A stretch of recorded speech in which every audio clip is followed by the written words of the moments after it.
Olá, meu povo lindo, retornando aqui, sim, vamos retomar aqui o Clube do Livro, a nossa quarta aula, onde falaremos sobre o segundo hábito, de acordo com o autor.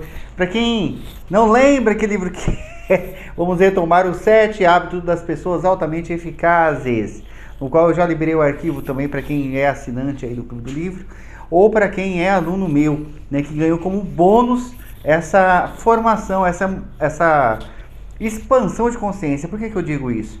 Porque o livro eu acho fantástico quando você tem alguém que passou por um processo de mudança e ele ensina esse processo de mudança, aquilo que foi benéfico para ele. Por quê? Porque quando uma pessoa destrava, isso serve para a tua vida, tá? Quando você está próximo de alguém que destravou, que soube virar a chave, automaticamente aquela pessoa é como se ela emanasse uma energia de destravamento. Então, todos aqueles que estão ali se alimentando próximos dessa pessoa vão ter uma tendência maior a se destravarem também. Por quê? Porque o coletivo sempre vai tentar colaborar para o desenvolvimento daquela sociedade que está ali próxima. Então, basta um começar a se destravar, que a tendência é que os outros se destravem também. Claro, desde que haja abertura, desde que as pessoas entendam que cada um tem um processo de tempo para, às vezes, despertar. Mas, como diz o ditado, uma vez vistos, não tem como desver. Então, e o legal é que você estar próximo dessas pessoas, porque você sabe que não é historinha da carochinha. Você percebe, você está vendo a mudança na pessoa, na vida da pessoa. Isso, então, é mais do que prova do que aquilo funciona, né? Pode ser que eu não use a mesma receita para mim, mas pelo menos eu posso me inspirar naquela receita para que eu chegue onde eu preciso chegar na minha potência. Voltando agora ao assunto livro, né? O autor então vem falar de um segundo hábito. O que são os hábitos? São essas viradas de chave, são reflexões profundas diárias ou de coisas em nossas vidas que, quando nós prestamos atenção e aprofundamos naquilo, aquilo abre um horizonte e eu começo a ver coisas que eu não via antes, ou coisas que eu enxergava de maneira limitada. E o legal é que você tem a chance de ver na ótica do outro, você não precisa ter passado obrigatoriamente pela experiência. Claro que a experiência em nós deixa um registro mais profundo, mas não é porque uma pessoa levou um tiro que eu preciso saber que quem leva tiro pode morrer, né? Aí vai da inteligência humana também. Bom, vamos lá. O que ele vai falar nesse segundo hábito? Isso é muito engraçado. Apesar da informação não ser nova, mesmo porque o livro, né, ele não é agora dessa década, ele é de algumas décadas atrás, igual eu disse no primeiro vídeo. A gente começa a entender, foi a época que se deu-se um boom, né, a nível de ciência também, a nível de a ciência voltado para o mental. O que se percebe, o que se percebeu na época e se destacou, e muita gente seguiu errado, pegou o aprendizado pela metade e aí não viu o resultado, que é o poder da mentalização.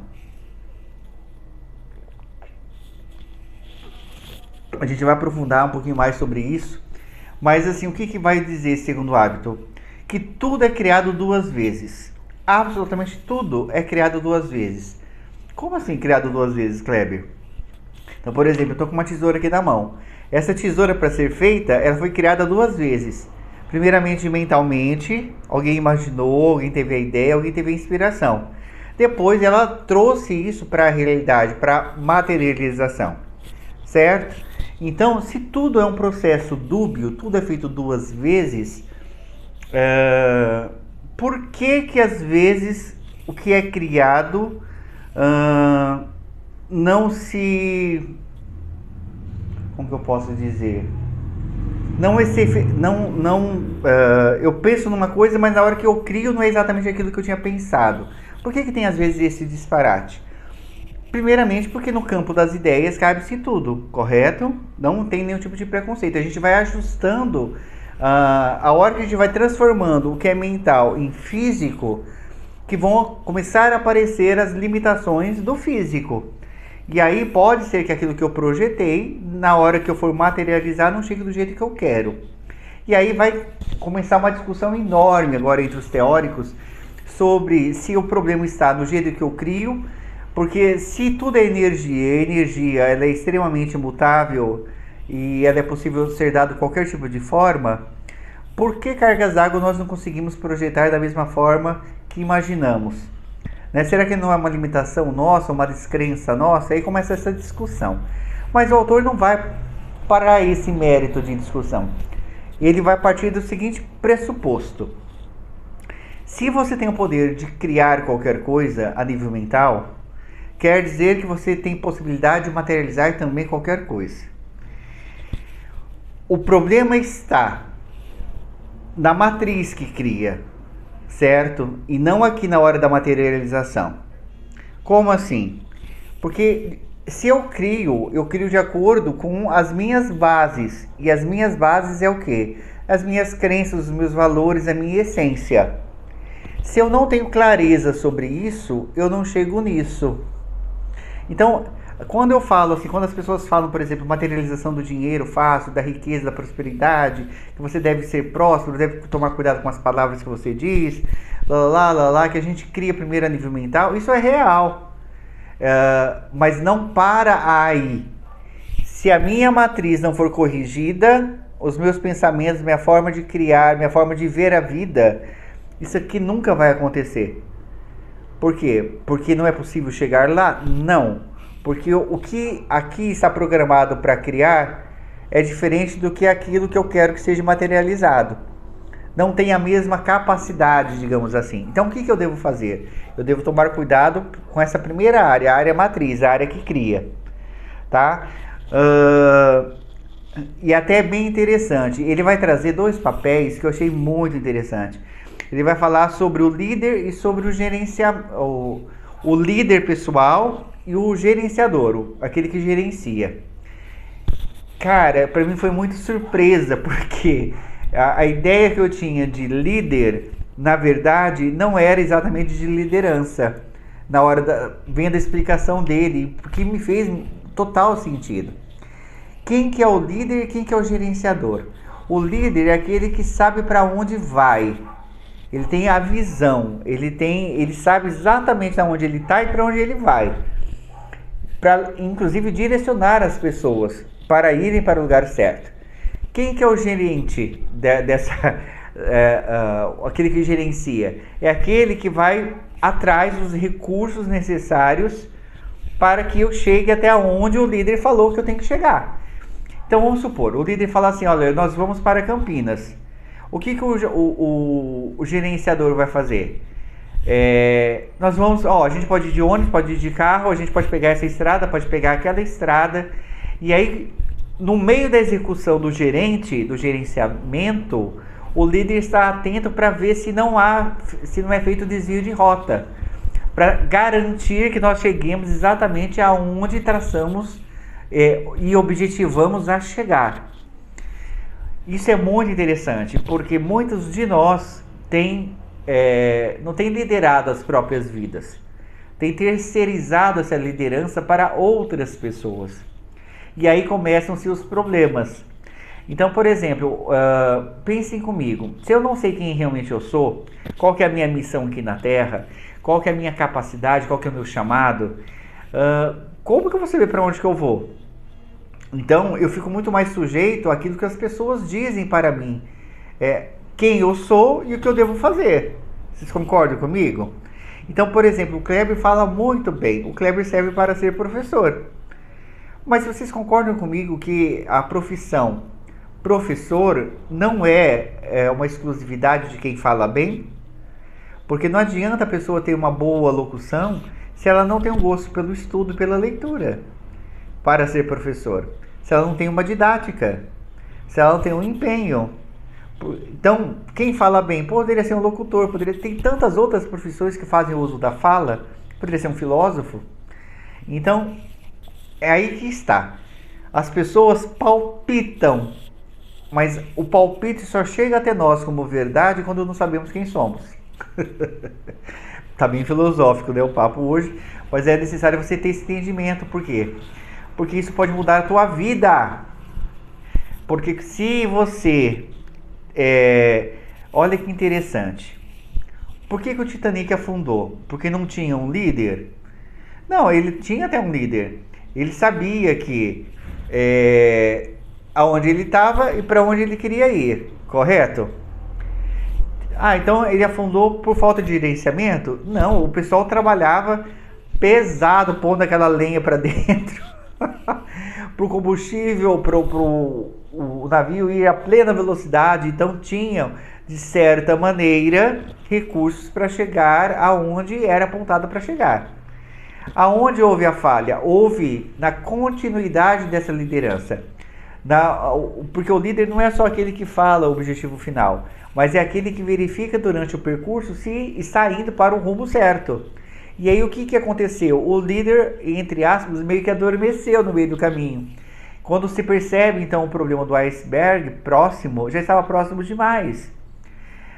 Porque o líder deixou o gerenciamento, o gerenciador, tomar a sua função de líder. Então, vai reto toda a vida. E aí foi dormir e o povo foi reto toda a vida, né? Como se nenhum tipo de problema pudesse surgir nesse trajeto. E aí a gente já sabe o fim da história, né? Rose, e aquela coisa toda maravilhosa, o navio afundando e o povo morrendo. Mas aí que está. Você está sendo o líder ou o gerente da sua vida? Você está no barco de festa? A sua vida tem sido isso? Você entrou no barco que prometeram para você tal destino e você entrou e foi passivo nessa ida. Não há mudança enquanto estivermos na passividade. Só há mudança quem toma as rédeas da própria vida e assume os riscos disso. Então, se sua vida está patinando, se sua vida está com problemas, pode ter certeza que ou o líder, que é você, ou o gerenciador, que é você, ou não é você. Vamos lá explicar melhor isso. Você está frustrado às vezes porque quem tem liderado a tua vida não é você. É alguém que tem tomado as rédeas da sua vida, porque você entregou. E aí você pode culpar essas pessoas, como o governo, o pai, a mãe, a esposa, o primo, o tio, o papagaio, o namorado, quem você quiser. Se você tem um culpado para estar nessa situação, quer dizer que você nunca foi o líder da sua vida. Sinto muito em falar. Porque o líder, ele não compartilha, ele não divide lá aquilo que direciona o volante da sua vida com ninguém. Só cabe um motorista dentro de cada carro. Já pensou que zona seria se coubesse 3 motoristas no meu carro? E a gente vai falar sobre isso no próximo exercício que eu vou estar trazendo para vocês também, que é sobre o exercício do mapa. A gente sabe, né, que mapa não é território, cansamos de falar isso em PNL, mas ele me traz uma outra dinâmica que eu achei muito interessante. Que ele fala assim, então eu vou tentar aqui no meu lado artístico, né? Eu fiz um mapa para vocês. Olha que mapa maravilhoso. Então, o que tem neste mapa? Deixa eu tentar, que a folha é de seda e tem que ser de seda para vocês enxergarem o que eu quero mostrar. Então aqui, vamos supor que seria o navio, tem todo um trajeto para chegar no tesouro, certo? O tesouro é o objetivo de vida, aonde eu quero chegar na minha vida, certo? O caminho que vai ser feito, que vai ser traçado, é o gerente que vai atrás dos recursos para que eu consiga chegar aqui. Mas quem vai traçar o caminho é o líder. Então, por exemplo, imagine você perdido, um grupo perdido numa floresta. Alguém vai ter que subir na árvore mais alta para saber aonde ele está e para onde que o grupo tem que ir. Esse é o líder. Só que não obrigatoriamente, porque ele é o líder, que aquelas pessoas que estão sendo guiadas por ele vão seguir o que ele disser. Porque cada um tem o seu livre-arbítrio. Ah, mas que liderança que é essa, Kleber? Quando o líder fala, todo mundo obedece, senão não funciona. Agora vamos chegar na onde eu quero chegar. Esse outro mapa é uma das pessoas que mora comigo, por exemplo. Agora você imagina assim, você mora com 4 pessoas na mesma casa, certo? Vocês vão sobrepor os mapas. Ó, vocês vão sobrepor os mapas. E aí vem a reflexão. Se numa casa tem 4 pessoas e nós temos 4 mapas, se estamos todos no mesmo ambiente, sempre vai ter uma sobreposição, certo? Qual o caminho que eu sigo agora? Qual o mapa que eu sigo? O meu, do fulano, do ciclano ou do beltrano? E agora começam-se as polêmicas. Por quê? Não, Kleber, cada um tem o seu mapa, cada um segue o seu mapa.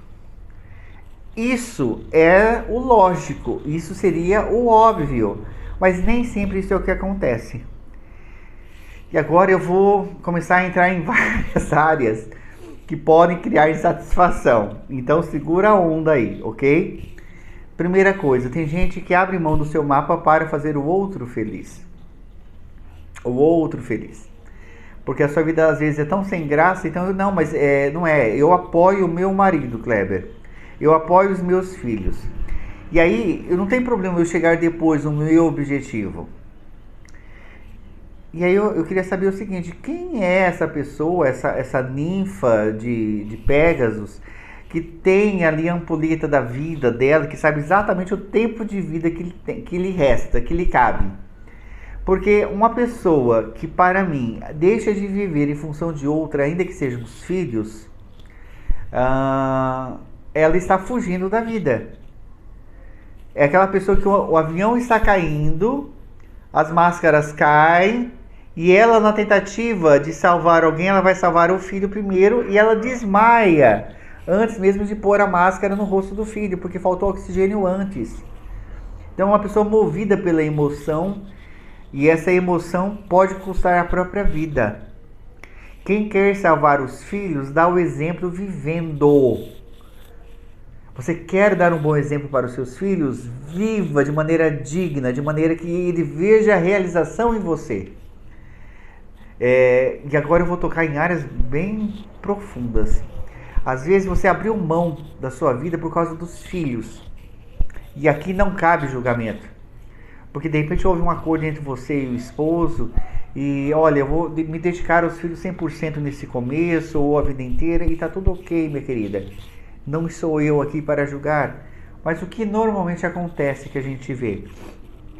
A mulher perde o sentido de vida depois de um certo tempo. Porque os filhos vão crescer. E os filhos vão sair de casa. É o caminho natural. E aí o que está acontecendo? Ou a mãe anda segurando os filhos para não saírem de casa. E aí nós temos hoje homens e mulheres de 20, 30, 40 anos morando com seus pais. Onde eles não conseguem sair da barra dos pais, do conforto e da segurança desses pais. São adultos a nível de corpo e mentes infantis ou de adolescentes, onde não se criou uma maturidade psíquica. Porque a mãe, com medo de ficar sozinha, acaba nutrindo isso. Às vezes, gente, não estou falando, não, volto a falar, não bato o martelo, mas isso tem acontecido em muitos lares. Ou o pessoal vai embora e a mãe entra em crise, porque aí ela perde a identidade, ela perde a sua função. Porque a função dela era viver em função de.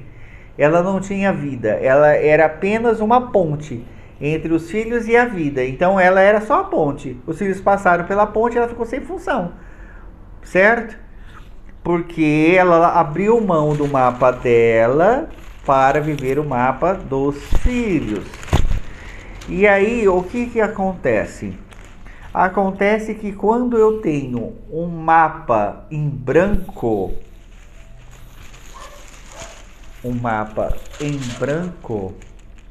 qual a sensação de você ver uma folha em branco? E agora eu vou falar duas perspectivas. A pessoa que não está machucada pela vida, uma pessoa que está com vida plena, vai ver isso aqui como uma oportunidade de reescrever sua história, de criar coisas novas. Uma pessoa que passou muito tempo sem construir nada, vai ver como um grande vazio, inutilidade, sensação de inutilidade, de não fazer diferença na vida. Provavelmente uma tendência à depressão depois será criada. Por quê? Ou mecanismos de autodestruição, como doenças autoimunes. Porque se eu não tenho função, eu não preciso estar aqui. E o corpo então vai começar a trabalhar para que isso realmente ocorra. Só que quando eu desperto para isso, eu assim, não, gente, é tempo de eu mudar essa realidade minha. E não importa que você tenha feito no primeiro momento essa escolha e agora queira mudar. Esse é o primeiro ponto. Segundo ponto, no seu mapa a coisa não anda, você fica dando voltas e voltas e voltas e não sabe nem qual que é o seu objetivo e não chega em lugar nenhum. Porque pode ser que o seu mapa foi feito com elementos que as pessoas colocaram para você como verdades. E aí falaram, olha, aqui tem um lago, aqui tem um rio, você tem essa capacidade, você tem aquela, você não consegue fazer isso, você não consegue subir montanha, você não consegue fazer tal coisa, você não consegue fazer tal coisa. E aí são mapas criados por outras pessoas da nossa própria vida. Então esse mapa não vai ser funcional, são as pessoas que a vida patina o tempo todo. Por quê? Porque é o Matrix. É algo que alguém criou para a pessoa. E aí vem a radicalidade, aí vem a proposta, né? Uma das propostas. Se o mapa que está sendo criado não é seu, se esse mapa que está sendo criado não é seu,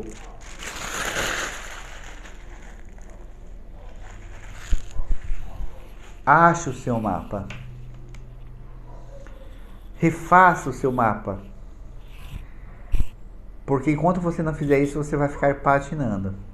Se você está usando o mapa de outra pessoa, se você está vivendo em função do mapa de outra pessoa, você vai cair na mesma situação daquela primeira.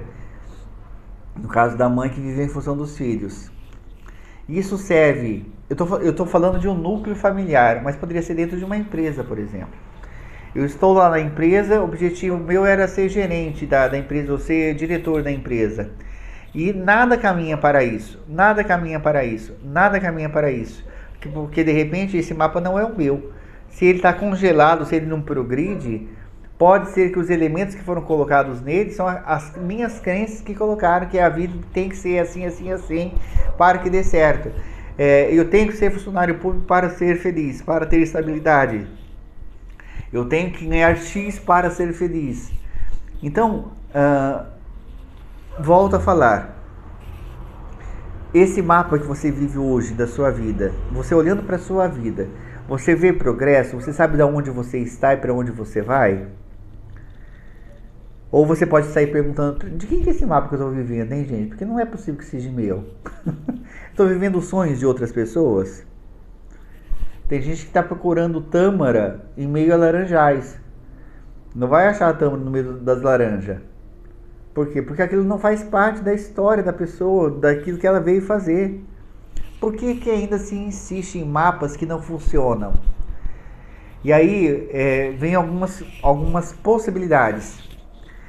Medo de admitir que estava errado. Eu vejo pessoas que pagam um preço tão alto por causa disso. Eu prefiro estar errado e permanecer no mapa do que admitir para as pessoas que eu errei. Então, eu sou no casamento falido, eu prefiro permanecer nesse casamento falido do que dizer, olha, gente, eu errei, viu, gente? Olha, não estava bem, não. Eu casei com fulano por causa de uma crença religiosa, por causa disso, daquilo, daquele outro. Então, o admitir o erro. Lembrando que no meu ponto de vista e da PNL não existe erro, existe feedback. Existe uma experiência de aprendizado. Outra coisa, medo do que vão dizer se eu mudar de ideia. Como se uma vez tomada a ideia, a decisão, não pudesse mais mudar. Isso a gente vê muito nos adolescentes que estão para escolher uma faculdade, né? E a gente sabe que há um investimento também por trás disso. E aí tem toda uma pressão em cima deles também, de não errarem, para que não haja desperdício de tempo e dinheiro, né? Olha como que a nossa programação é.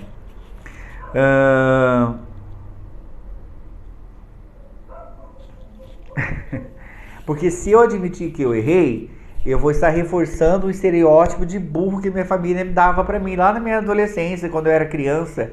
Ei, menino, mas você é burro, você não aprende, você não aprende. E aí, então, eu admitir que eu errei, eu voltar nessa criança machucada e ferida e falar assim, nossa, a família estava certa quando me chamava de burro. Então eu prefiro manter o erro. Olha que loucura que a nossa mente pode criar, né? Olha que situação que a mente pode criar. Quem utiliza o mesmo mapa a vida inteira mostra pouca evolução ou aprendizado. O mapa, ele é mutável o tempo todo. O mapa, para quem está aprendendo, para quem está evoluindo, cada vez que eu tenho um novo aprendizado, a minha visão amplia. Então, se ela amplia, eu consigo ver melhor a situação e consigo fazer escolhas melhores. Eu não preciso pagar o preço de manter aquela decisão, aquela escolha inicial feita pelo adolescente e pelo jovem, que tinha pouca experiência de vida. É muito engraçado quando você vai ficando mais velho. Quando a gente é adolescente, a gente acha que sabe tudo, que tem a razão de tudo e que tá tudo fácil, tudo certo, tudo resolvido. E aí vem alguém dar uma opinião e fala assim, sabe de nada. Ih, ó, isso aí é coisa de povo de antigamente, que achava que era isso, que era aquilo, que era aquele outro. E aí a gente briga e vai defender e aí o outro não entende. Gente, não adianta, não adianta, a maturidade vem com o tempo, então a pessoa às vezes tem que passar pelo processo de aprendizagem, ela mesma passando pela experiência, ainda ela não tem a capacidade de fazer isso por assimilação. Então não adianta você explicar para ela qual que é o processo, tem gente que precisa passar pelo processo. Então, o que nós temos que fazer? Soltar. Esse é o melhor, porque o atrito não traz aprendizado, gente, vocês não aprenderam isso ainda? Raramente alguém vai mudar de decisão por causa de uma briga. Às vezes reforça até o contrário. Justamente agora que eu vou mostrar para o fulano que dá certo o que eu estou falando. E aí às vezes a pessoa acaba piorando o erro por causa dessa tentativa de mostrar que quem está com a razão. E aí olha que super legal. Ele fala assim que nós temos um comando central em nós. Todos nós temos. Que seriam os nossos valores, os nossos princípios mais profundos e mais fortes em nós. Para saber quem que rege as nossas decisões. O que está por trás das nossas decisões? Né? Isso é super PNL. Então, por exemplo, ele faz a seguinte simulação. Imagina você, olha que interessante. Parece uma coisa idiota, mas vai vendo aonde chega o exercício.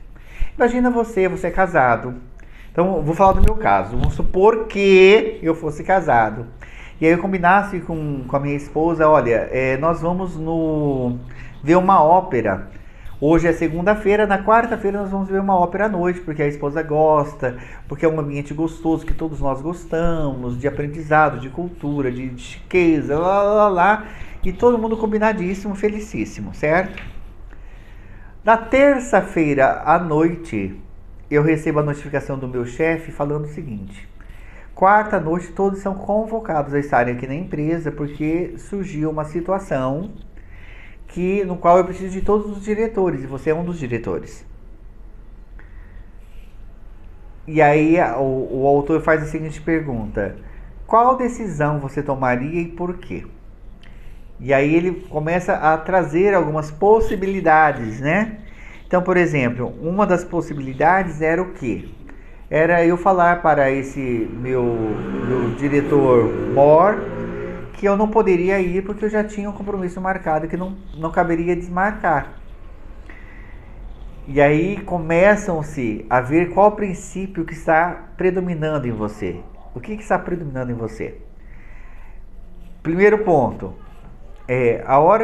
tem muita gente que não vai fazer isso. Por quê? Porque medo de ser mandado embora, de não ser compreendido, medo de ser mal interpretado, medo em pôr a família em primeiro lugar, medo de isso custar o emprego ou uma possibilidade depois de subida. Então eu estou pegando um lado, agora vamos pegar o outro. Ele se posicionar perante a esposa. Foi feita uma pesquisa, muitos vão ter muito mais facilidade em desmarcar com a esposa e permanecer com a decisão do patrão, usando inclusive a história do patrão, porque lá no fundo, na verdade, eu ia lá só para agradar ela, então ela pode esperar, né? E tanto é que na justificativa com a esposa é essa: olha, querida, não está no meu alcance, né? A gente precisa do salário, então eu vou abrir mão do nosso compromisso para o nosso bem. Aí tem aqueles que vão criar situações que não vão se posicionar perante o chefe e vão fingir ter uma doença para não ficar mal, e nem com um nem com o outro. Então, qual o valor que está? Vocês entendem que, na verdade, essa simulação toda traz o que está por trás da sua decisão, do seu posicionamento de vida? Qual que é o seu posicionamento perante fato X? O que vai pesar mais para você? É o financeiro? Porque de repente eu posso pensar assim, eu posso correr o risco de perder um emprego, de não ter a renda fixa que eu necessito todo mês. Não, para mim é mais importante estar em casa, estar com a família, porque faz anos que eu não tenho folga e agora que eu programei, eles vivem fazendo isso e eu não quero mais. Então, o que está por trás? Quando você toma uma decisão importante ou uma decisão que envolva todas as partes, essas situações, qual que seria a sua resposta e por quê? Então, nessa resposta vai falar muito de quem é você. E aí ele vai falar assim, ele vai dar alguns centros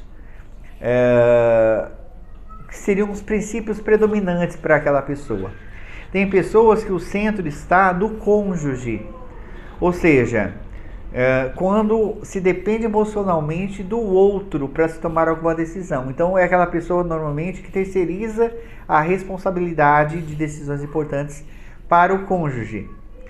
Então, pessoas dependentes emocionais desse cônjuge.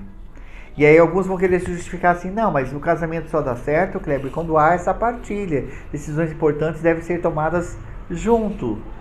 E aí vamos entrar em várias polêmicas aqui. Isso tudo depende das crenças que está por trás disso. Tem famílias que são extremamente funcionais, onde as decisões tomadas por um é respeitada por todos, onde de repente um tomou uma decisão. Vou dar um exemplo simples. Tem que comprar um carro, e aí uns vão jogar para a família qual carro quer e outros vão falar assim, olha, eu vou comprar esse carro que vai servir para nós. E aí pro outro tanto faz que carro que é, o importante é a funcionalidade dele. Então aquilo que é certo para um não obrigatoriamente é certo para todos, nunca se esqueça disso. Tem gente que vai colocar no centro. Quando você coloca o cônjuge, né, de acordo com o autor, como centro, por causa dessa dependência emocional, qual que é o risco que se corre? Se o casamento não estiver bem, nada mais vai estar bem, porque aonde você depositou a sua confiança, a sua fundação, aquilo é extremamente vulnerável, porque trata-se de uma pessoa que tem altos e baixos. Quando eu coloco na família, todo mundo torna-se prioridade, menos eu, ou menos o serviço, ou menos o dinheiro. Por isso que quando é feito aquele quadro de valores dentro da PNL, se pergunta onde que está, né? Se coloca 20 coisas, depois coloca 10, escolhe 5. E qual que é a sequência dessas 5? Para saber em que ponto, quem que é o seu princípio predominante. É nesse mesmo sentido que o autor já trazia naquela época. Se eu coloco o dinheiro, a busca sem limites pode ser o que impede de desfrutá-lo. Então, se o meu objetivo de vida é ganhar dinheiro, ganhar, não há uma programação de eu usá-lo.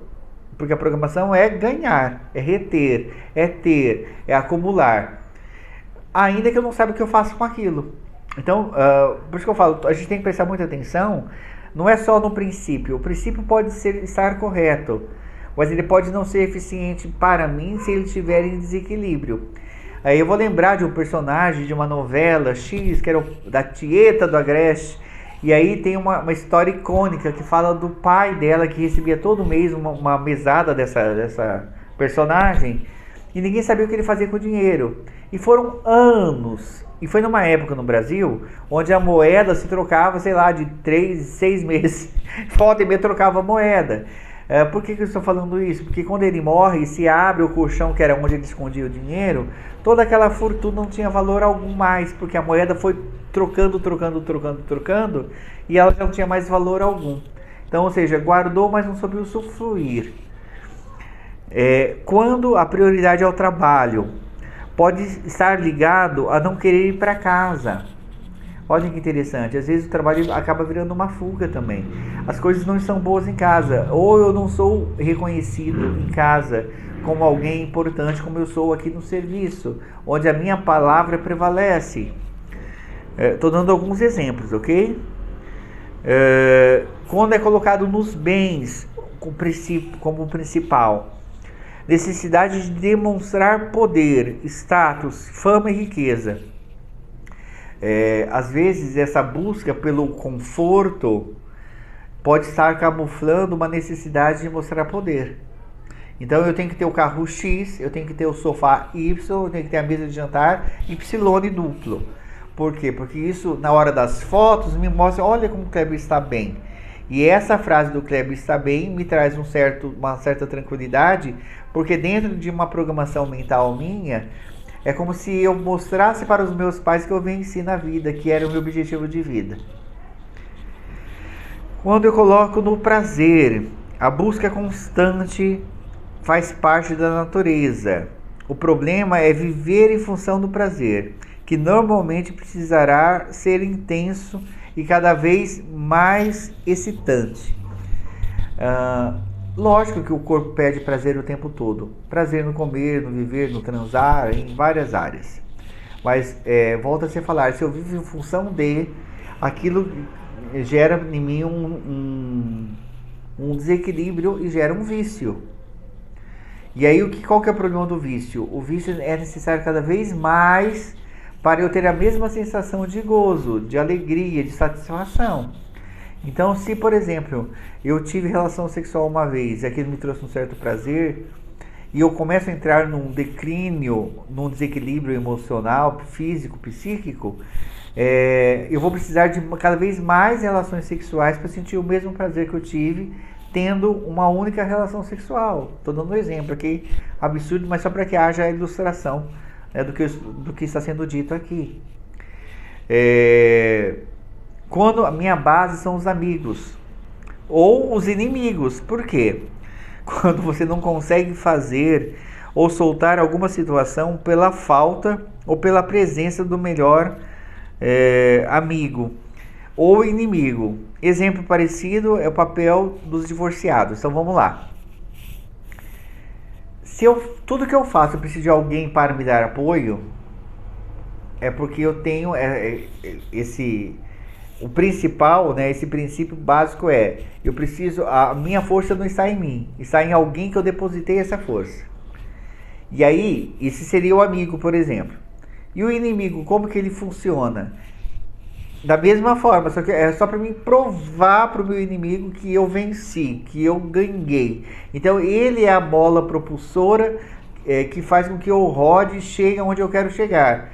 E aí alguém pode falar assim, mas vai funcionar, Kleber, esse tipo de mola? Então, toda vez que eu coloco a força minha de vida, de propulsão, em algo externo, é claro que sempre vai correr o risco dessa mola estourar. Por quê? Porque não está sob o meu controle. As pessoas não estão sob o meu controle. Se elas não estão sob o meu controle, tudo que pode acontecer aqui eu não tenho controle algum. A mesma coisa acontece quando a pessoa, muitas vezes a gente vê, quando a pessoa se divorcia. E ela precisa provar para ela e para o outro que ela está bem. E aí ela faz uma série de coisas que ela não faria normalmente para se empoderar, para mostrar para o outro que está bem, que está feliz, que não precisava do outro. Então toda vez que eu uso esse ódio, essa mágoa, esse resquício como mola propulsora para mim, a tendência em quando eu chegar lá não me satisfazer é grande. Por quê? Porque o objetivo, na verdade, não era chegar aqui, Era apenas mostrar para o outro que eu podia chegar aqui. Entende? E aí que prazer vai ter chegar aqui? Nenhum. Quando o meu princípio, né, a minha força propulsora está na igreja. O problema não está na igreja. O problema está na igreja quando eu uso ela como fim. Né? A igreja ela me serve para me auxiliar a nível da minha base espiritual estar fortalecida. Mas ela não pode ser a minha finalidade de vida. A minha fé vai muito além do que aquilo que é construído. Né? Eu posso colocar a minha fé num ser superior, acima, mas não numa base física. Porque a base física ela é totalmente falível, porque as pessoas são falíveis, né? Falham. Aí ele encerra assim essa parte. É muito mais fácil eu achar o centro da vida da outra pessoa do que a minha. Porque quando a gente bate o olho na fulana, a gente sabe o que está fazendo com que ela tome determinadas decisões. Né? O que promove ela a fazer determinadas coisas. Agora, a gente tem essa dificuldade da autoanálise. Por quê? Porque a autoanálise vai implicar em querer ver as coisas sem julgamento, digamos assim. Às vezes a gente tem muitos julgamentos, né, a respeito de nós mesmos. Então, voltando, o hábito 1 vai falar, você é o programador da sua vida. O hábito 2 é, crie os programas que levem você ao nível superior. Então, se você já tem a consciência do hábito 1, que quem toma as decisões é você, que tudo que acontece é função do que você faz, como seria você usar novas escolhas ou escolhas mais inteligentes que te levem a lugares melhores e maiores do que onde você está agora? Essa é a proposta final, então, do hábito 2. Aí é outra coisa interessantíssima, né? Ele vai trazer a teoria dos hemisférios do cérebro, do hemisfério direito e esquerdo. Não sei se vocês sabem, nosso cérebro ele tem duas bandas, né? Cada uma das bandas é responsável por algo dentro da nossa função de vida. Então, por exemplo, o hemisfério esquerdo do cérebro, ele vai trabalhar com a parte lógica, com a parte verbal. E a parte esquerda do cérebro controla a parte direita do corpo. Por isso que quando eu tenho uma isquemia do lado esquerdo, vai paralisar o lado direito do corpo. E o inverso também acontece. Né? É meio louco, mas é exatamente assim que funciona. Então, voltemos. O lado esquerdo vai ser a parte lógica, verbal, o foco nas palavras, trata as coisas na sua individualidade. O lado direito, ele é muito mais intuitivo, criativo, foca nas imagens, trata sempre avaliando num todo. Então são maneiras diferentes de se ver a vida, ok? Um vai ser mais lógico, outro vai ser mais emocional. Tem-se a teoria da predominância de um dos lados, né? Que as pessoas tendem a ser ou mais racionais ou mais emocionais. Porém, que todos nós temos a capacidade de usar essas duas potências que nós temos. Não é porque eu sou destro que eu escrevo com habilidade com a mão direita que eu não consigo escrever com a mão esquerda. Eu vou escrever também, mas não vai ter nem a mesma desenvoltura, nem a mesma velocidade. Mas isso é treinável, ok? Por quê? Porque eu posso estar trabalhando os dois hemisférios do cérebro. E aí, se eu fortaleço o lado que está mais fraco, eu consigo ter decisões melhores, porque é como se eu tivesse a possibilidade de ter um segundo juiz dentro de mim, no lugar de um juiz só. E aí a possibilidade de erro é muito menor. Olha que interessante.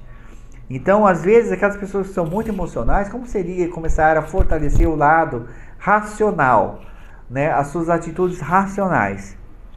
E aí ele vai dar alguns exercícios, digamos assim, de como fazer com que os hemisférios trabalhem de maneira conjunta. E aí a gente tem resultados bem conhecidos hoje, nos dias de hoje. Naquela época ainda estavam mais nos estudos iniciais, hoje já é comprovado isso, né, cientificamente falando.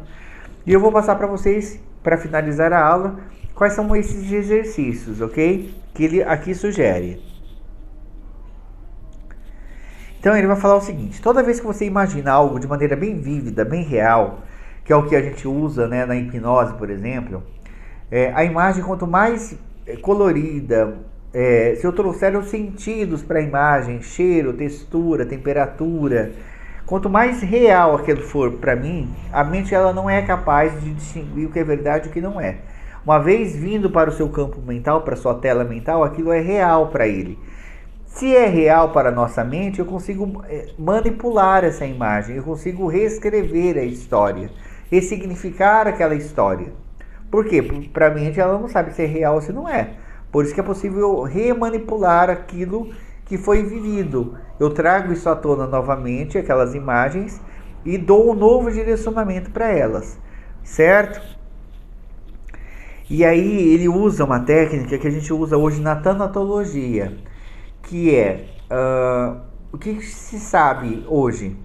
Quanto mais a mente se sente próxima ao fim, à morte, o risco iminente de morte, faz com que a nossa mentalidade mude, os nossos gatilhos mudem. Então aquilo que era gravíssimo, aquilo que era violentíssimo para nós, deixa de ser. Por quê? Porque o tempo, o critério tempo, deixa de existir. Porque se eu sei que eu vou viver mais 24 horas, vocês concordam que o tempo que era infinito, que tinha um tempo indeterminado para potencializar os sentimentos, ele deixa de existir. Não tem lógica eu usar o pouco tempo que me resta em algo que de repente não vai me trazer nenhum tipo de vivência positiva no pouco tempo que me resta de vida. Então, por exemplo, vou dar um exemplo simples. Para um diabético que está morrendo ali, vai ter 24 horas de vida. Se você perguntar para ele se ele quer passar o dia comendo doce, o último dia que lhe resta, ou o último dia odiando a sogra, você acha que ele vai querer o quê? Odiar a sogra? Lógico que não, larga de ser doido, né? Ele vai fazer aquilo que dá prazer. Então, se eu tenho só isso de vida, eu vou viver o máximo que eu puder viver, né? Isso já foi temático de vários filmes, inclusive, para eu ter a experiência daquilo. Então eu vou pedir perdão, é justamente o contrário. Eu não quero levar dívidas para o outro lado. Então as pessoas tendem a perdoar mais, as pessoas tendem a ter uma relevância muito maior em cima das situações. A pessoa atende. Então, como seria se você, por um tempo, aquilo que é muito pesado, muito difícil de você fazer, você começasse a usar o fator morte a seu favor, ou pouco tempo de vida? O programa de... Deixa eu tentar lembrar se era de bebida ou se é de droga. Agora eu não vou me recordar. Eu acho que é qualquer vício. Um dos ensinamentos é só por hoje. Por quê? Porque eu não olho a vida mais num todo. Eu olho a vida 24 horas. Né? Eu vivo essas 24 horas. Depois amanhã eu vivo as próximas 24 horas e assim por diante. Isso faz com que as minhas decisões sejam pautadas em coisas extremamente urgentes, que realmente valem a pena, e não em tempo indeterminado. Isso vira a chave, né? Esse é o primeiro exercício que ele passa. Ele até dá um outro exemplo, por exemplo, que ele fala, então, como que funciona? Eu trago aquilo que eu quero mudar na minha mente. Então ele dá o exemplo assim, ó. Ele fala que ele ama os filhos de paixão, porém ele tem dificuldade no relacionamento com esses filhos. Por quê? Porque ele veio de uma escola muito rígida, onde não se falava de afetividade, onde não se tinha muito carinho. E é a escola que ele aprendeu e que ele quer mudar, mas ele não consegue. Quando ele vê, ele já foi para a escola antiga e já fez exatamente como os pais dele faziam. Se você trouxer essa imagem da proximidade da morte, a coisa muda. Por quê? Então vamos supor, as crianças estão brigando, né? Toda vez que isso acontece, só 24 horas dentro das 24 horas do dia. O que normalmente acontece? Qual que era a cena recorrente? Vai lá, dá um pito nas crianças, dá uma chinelada na bunda de cada um, volta. Daqui a pouco acontece a mesma coisa, você faz a mesma coisa, deixa de castigo. O desgaste é imenso, é enorme, correto? Como seria se você pensasse assim? Nossa, vai ser o último dia de vida, as crianças estão brigando. é essa a imagem que eu quero deixar para elas? Do pai que vai lá e briga e dá uma chinelada? Eu quero ser lembrado apenas por isso, ou eu quero ser lembrado de uma outra forma? E aí essa outra forma não significa não ter a correção. Significa, então, eu finalmente colocar em prática aquilo que eu sempre quis e não conseguia. Então é o respirar, é o contar até 10, para tentar fazer diferente. E as primeiras tentativas pode ser que não saiam tão boas assim. Então, no lugar de eu dar 2 chineladas, eu dei uma só. Pode ser que eu só ameace dar chinelada. Pode ser que, conforme isso é um treino, ele fala, é um músculo. Vai chegar um momento que de repente eu pego, olho para eles e eles vão apenas entender a mensagem, não vai precisar eu falar. Claro, volto a falar, isso é necessário um treino e paciência, porque nenhum programa novo se instala da noite para o dia. Ok? E aí ele fala para se reforçar com uma fala. Ele fala toda vez que você reprograma, imagina mentalmente acontecendo diferente. E você cria uma frase âncora, uma frase que afirme aquilo que você quer visualizar diferente. Isso vai gerando novos caminhos neurais que permitem novos resultados. Então eu vou dar um exemplo desse do pai. Ele fala o seguinte, que você tem que criar uma frase que tenha as seguintes afirmações. Cadê aqui, ó? A frase tem que ser pessoal, positiva, para o presente, né, para o pro atual, para o visual e para o emocional. Então vou repetir. Tem que ser pessoal, positiva, para o presente, visual e emocional. E aí, nesse caso desse pai, ele usa a seguinte frase. Considero gratificante. Esse gratificante ele está falando a nível emocional para ele, ok? Então, considero gratificante para mim, ou seja, pessoal, que eu responda agora, ou seja, de maneira presente, com autocontrole, ou seja, uma vertente positiva, quando meu filho não se comportar direito. Agora eu vou repetir a frase inteira sem intervenção, tá?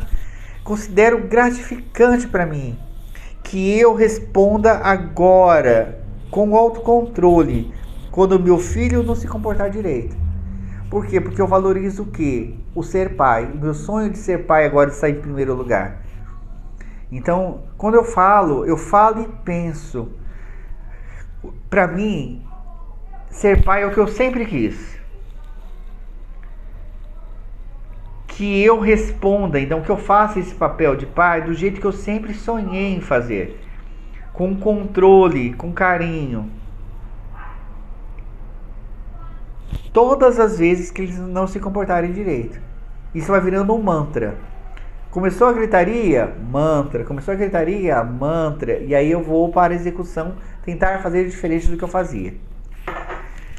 E o último exercício, não menos importante, é o da escrita. Ele fala assim, a escrita permite a gente visitar os 2 hemisférios do cérebro ao mesmo tempo. Eu trago aquela cena a nível mental e quando eu escrevo, eu trago para o outro lado, para o outro hemisfério do cérebro. Então, por exemplo, todas as vezes que eu faço o exercício do perdão, que eu relaciono quem fez o que comigo, como se fosse um diário, e eu ponho isso no papel, eu transcrevo, é como se eu esvaziasse mentalmente e colocasse num material que eu tenho controle sobre. Porque enquanto está dentro de mim, eu não tenho controle. Mas a hora que eu ponho no papel, eu faço o que eu quiser com isso. E aí eu posso fazer a queima, eu posso fazer aquilo que faz mais sentido para eu mudar, transmutar o que está aqui. Ok? Pessoal, então esse foi o segundo hábito. Nossa próxima aula, o terceiro hábito, chegando aí.